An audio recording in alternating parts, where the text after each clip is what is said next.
Uma coisa que a gente falou aqui meio de passagem, que eu acho interessante, que vários convidados já falaram de várias religiões aqui, é que existem locais e datas realmente que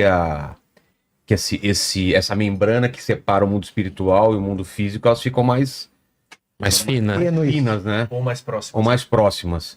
E eu acredito que realmente tenha a ver um negócio desse, né? Porque a gente tem um mundo material e um mundo espiritual e eles se conversam, né? Um interfere no outro, né? E dizem que o mundo espiritual, as coisas acontecem lá primeiro e depois rebatem aqui. E é estranho realmente que a gente tem tantos relatos na época da Quaresma, no dia dos mortos, né? Como que é? Em novembro? 2 de novembro, Finados, né? Finados. Todos Santos. Tem algumas datas realmente que parecem que estão mais. E eu queria falar, a gente fala também das 3 horas da manhã, né? Por que o pessoal fala que é a hora do demônio? Qual que é o lance? Por que a membrana também tá mais fina para esse tipo de aparição ou contato, né? Então, esse lance das 3 horas da manhã, eu falo sempre, claro, né, como lenda, nada de religiosidade nisso, mas tiveram alguns casos criminais que aconteceram às 3 da manhã, né? Por exemplo, o caso de Amityville, que aconteceu em 74, lá na vila de Amityville, lá nos Estados Unidos, foi às 3h15 que o cara mata a sua família, o Ronald DeFeo. Ele dizia ouvir vozes lá na casa, na Amityville House, né? E aí ele falava que sempre ouviu vozes pedindo e convencendo ele para matar a família dele. Só que tem algumas questões aí, né? Ele era usuário de heroína, eles brigavam com constante, né? Com constância e tal. E ele mata a família às 3 da madrugada. Em toda a franquia de Invocação do Mal e também a franquia de Sobrenatural, todos os espíritos agiam às 3 da madrugada. Na história real de Invocação do Mal, a Bathsheba Sherman, que seria a bruxa que atormenta aquela família, os Perron, nos anos 70, ela sempre atacava e parava os relógios às 3h15 da madrugada. Então a gente não sabe se... Possivelmente pode ser isso, né? Hollywood tenta colocar essas 3 da madrugada como um horário ali de caos em que o demônio tá na Terra. Essa imagem é a casa de Amityville, né? Inclusive a minha janela eu fiz inspirado. A minha janela é igualzinha à casa de Amityville, a janela que eu fiz lá em casa. Eles reformaram agora a casa tá super modernosa, mas ela foi tida como uma das casas mais... amaldiçoadas do mundo, né? A Amityville House, né? Ela fica... A Amityville é uma vila que fica mais ou menos umas 2 horas ali de Nova York, dá pra ir de trem. Ainda quero ir, não consegui ainda, mas os novos donos não gostam de gente que vai lá tirar foto, porque a casa realmente existe. E nos filmes... Mas a galera mora lá? Mora lá. Nem a casa lá do Breaking Bad, cara. Você vai lá... O dono foto, não gosta. Não, a véia fica gritando, sai daqui! Funcionando. Sabe por quê? Eu sei, os caras jogavam pizza lá em cima do telhado. E aqui, tanto nessa como na história de Invocação, tem algumas coisas iguais. Mas o que acontece? A casa de Amityville, ela existe mesmo lá na vila de Amityville. Teve o crime, que foi um crime de repercussão, só que o problema é que esse crime, né, tem gente que até não gosta de falar do caso de Amityville, porque o Ronald DeFeo, ele é um aniquilador de família, né, ele é uma pessoa que matou a família inteira, inclusive as crianças, os irmãos dele. Ele mata com um rifle às 3 da madrugada. Essa foto aí já é a casa com a janela reformada, porque aquelas janelas davam a impressão de ser olhos. É verdade. Né? E aí o Hollywood aproveitou esse formato de janela pra fazer como se fosse uma casa amaldiçoada, tipo a casa monstro, assim, olhando, né? E aí o que acontece? Ele mata a família às 3h15 da madrugada, e aí a família inteira, né, morre, ele é o único que fica vivo, ele vai pra um bar, né, fala pras pessoas lá no bar, chamei a polícia porque eu fiz uma besteira, matei minha família. E ele é preso. É uma besteirinha. Você viu esse caso que horrível do cara que jogou o filho e falou que é uma besteirinha? Então, e aí ele é preso, o Ronald DeFeo. E aí logo depois a casa é novamente vendida para a família Lutz, para os Lutz. E os Lutz ficam exatamente 28 dias na casa. e vão embora deixando tudo pra trás. Deixa café da manhã, coisa na geladeira, as camas por fazer, tudo. Porque eles disseram que não conseguiam mais viver numa casa tão amaldiçoada como a Amityville House, como a casa de Amityville. Um jornalista chamado Jay Anson vai atrás dessa família dos Lutz, fala assim, ó, vamos escrever um livro que vai dar bom isso aí. Eles escrevem o livro, o Horror Amityville, né? Eu tenho esse livro, inclusive. E aí a casa vira um estigma, né? É uma das casas mais amaldiçoadas de Amityville. As pessoas começam a ir lá pra fazer ritual, pra tentar visitar, que na época não tinha influenciador ainda, mas se tivesse, o influenciador iria lá, querer passar uma noite e tudo mais. E aí, nos filmes, é mostrado que às 3h15 da madrugada, o relógio para, que é o horário que ele aniquila a família dele.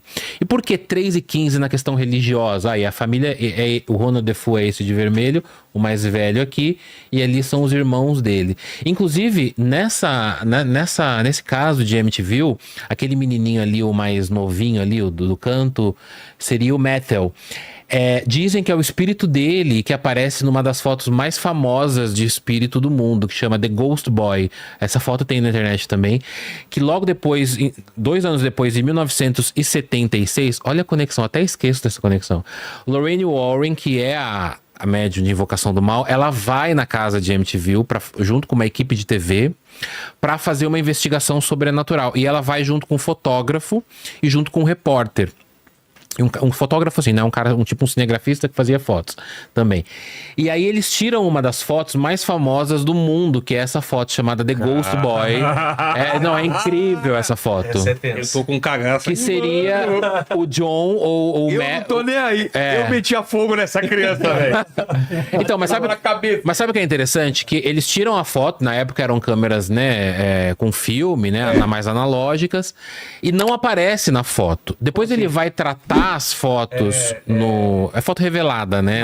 Não aparece no negativo? Não aparece no filme, na câmera, não aparece. Na câmera. Quando ela vai ser revelada, ele aparece dessa maneira, com os olhos brilhantes. E dizem que é o mais novo que morava num dos quartos mais próximos ao sótão, onde é aquela janela. Explicando melhor, é o contraste. Tá. Como o fio revelava, ficava naquele tom vermelho, marrom. Isso. Aí quando você revela, você consegue Vai trazendo, né? E tem 2 fotos enigmáticas da casa de Amityville, de assombração. Então seria o menininho, que é o John Defoe. Alguns falam que o nome dele é Methel, o mais novo, mas eu conhecia pela história de Methel. Mas é o mais novo da família Defoe. Seria ele que apareceria por conta do pijaminha, que dá pra ver que ele é morto com o pijama. Tem as fotos na internet da família morta, então eles estão dormindo. Então eles estão de bruço com um tiro nas costas todos. E aí essa foto viraliza no mundo e é uma das fotos de fantasma mais famosas que tem. Alguns falam que é montagem, que como só entrou a Lorraine junto com uma equipe lá e a Lorraine tinha interesse em dizer, isso é o que dizem, né? Em dizer que a casa é assombrada, falam que isso é uma montagem. E tem uma outra foto também da casa de Amityville, que eu não sei se é um pouco mais difícil de achar, mas também é do mesmo período, que é uma foto que mostra uma cabeça de alce. Talvez se tentar procurar, nem sei como que fala alce em inglês. Moose, né? É Moose. M-U-S-E. É M-O-O-S-E, né? Moose. Moose Amityville House, alguma coisa assim. Que essa foto é uma brisa grande, assim. Lá tinha uma cabeça de alce empalhada na parede da sala, e a Lorraine Warren fala que no momento que ela chega na sala, como ela era médium, vidente, ela tem a visão, ela fala, nossa, foi aqui que os corpos da família de Amityville estavam dispostos. Ela fala, tô vendo todos eles ensacados. Ela é uma visão dela, porque ela vai em 76, o crime acontece em 74, ela vai 2 anos depois. E aí, na hora que revelam a foto também, nessa cabeça de alce aparece quem? O Padre Pio. Quem que é o Padre Pio para Lorraine Warren? A Lorraine Warren tinha o Padre Pio como um dos seus protetores. Não sei se dá pra ver ali, tá vendo ali no chifre do alce? É como se fosse o Padre Pio em volta. Não sei se dá pra circular ali. Passa o mouse em cima. Isso. Mais pra cima, mais pra cima. Aí, esse é o rosto. Olha o rosto ali, ó. Aí, isso, esse é o rosto.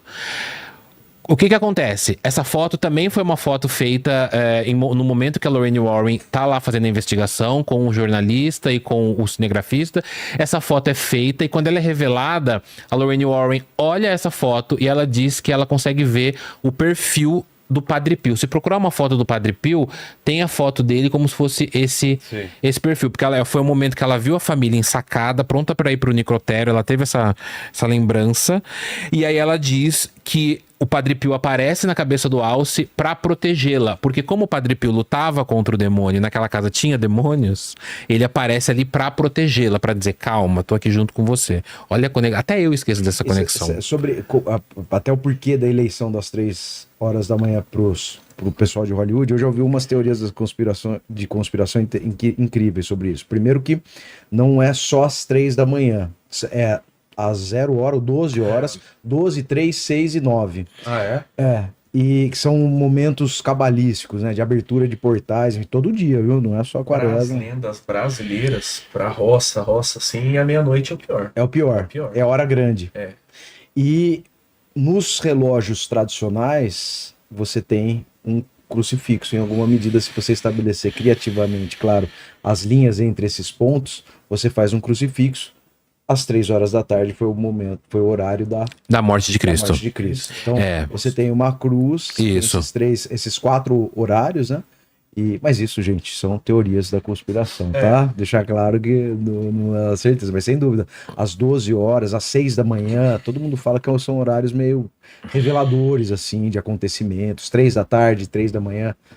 E nos filmes de invocação. 3 da manhã, só uma coisa, só 3 da manhã, se você, agora aqui, a gente exercitando um pouco, né, as nossas próprias teorias da conspiração, às 3 da tarde há uma conversão imediata em 3 da manhã depois de um período, né, como se existisse um bloco de acontecimentos que se invertesse, né, da luz à completa trevas, né? Quer dizer, às 3 da manhã, lembrando a referência das 3 da tarde. Nos filmes da franquia de Invocação, eles explicam, né? Falam que segundo e isso vem da história real, tá? Não é só no filme de Hollywood, não. Eles falam que segundo a crença, como Jesus morre às 3 da madrugada, às 3 da tarde, o demônio, para afrontar a Santíssima Trindade, escolhe às 3 da manhã. Então, ele afronta, tipo, se o horário de Cristo é às 3 da tarde, o meu horário vai ser às 3 da madrugada. Mas isso parece uma brisa muito grande, a gente tá falando, mas isso é usado... Só uma pergunta para você, que é quase seminarista, foi seminarista? Não teve isso, não tirou isso. O horário correto é 3 ou é 3h15 da tarde? Não, é 3 da tarde. 3 da tarde. 3 da tarde, que é o horário que se rasga o véu do templo. Entendi. Então é o momento em que... É esse momento mesmo. Tanto que tem uma oração muito, muito interessante católica, né? Que é o Credo, que fala que Jesus desce à mansão dos mortos. Que é os infernos. Claro. Que é mudado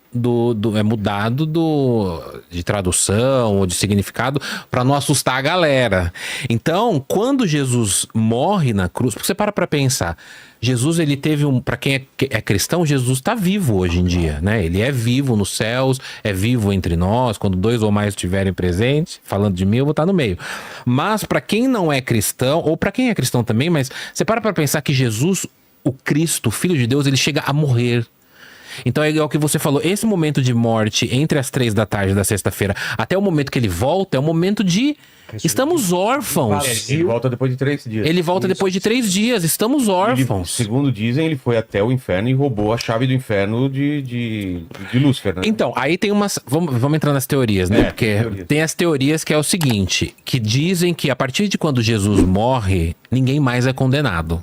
Ah, é? Ele veio para purificar. Ele veio para fechar o inferno. Ele veio para descer e falar, isso aqui está fechado, não tem mais ninguém aqui, né? Tanto que aí tem as questões, né, religiosas. Para uns você morre e tá dormindo, para outros você já foi julgado e tal. Mas eu sempre ouvi de que Jesus, ele morre para salvar a todos. Então todos nós estamos salvos. Até quando eu era adolescente, que eu era do grupo de jovens, a gente ficava com umas teorias da conspiração lá. Você sabe que o padre não fala isso porque senão a gente ia pecar à vontade. Não, a igreja não pode falar isso. Mas seria uma... Igual o Chronovisor, né? Que é a máquina do tempo que o Vaticano esconde, que o pessoal fala que existe. Mas é tipo uma teoria nesse naipe, que Jesus, ele já salvou a todos. Então ninguém mais vai ser condenado. Você pode fazer a atrocidade que você quiser, que você não vai ser condenado. A misericórdia de Deus seria essa. Mas é um pouco estranho imaginar isso, né? Porque imagina o mundo do jeito que tá. Então, quando falam que Jesus desce à mansão dos mortos, é nesse sentido que ele desce para fechar o inferno. Não tem mais. Teve até aqui. Teve alma que estavam sofrendo até aqui. Eu salvei todos. Todos. Zerou. Zerou. Em relação a isso, desde que você aceite que ele morreu na cruz pelos seus pecados, você tá salvo. É. Mas claro que você, segundo eu entendo, que foi dito aqui várias vezes, é que se você insistir no pecado, você insistir num erro, Vai pro mesmo inferno. sabendo, você vai ser condenado, porque isso é um pecado contra o Espírito Santo, e falaram que contra o pecado do Espírito Santo tem salvação. É o maior dos Que- pecados, né? que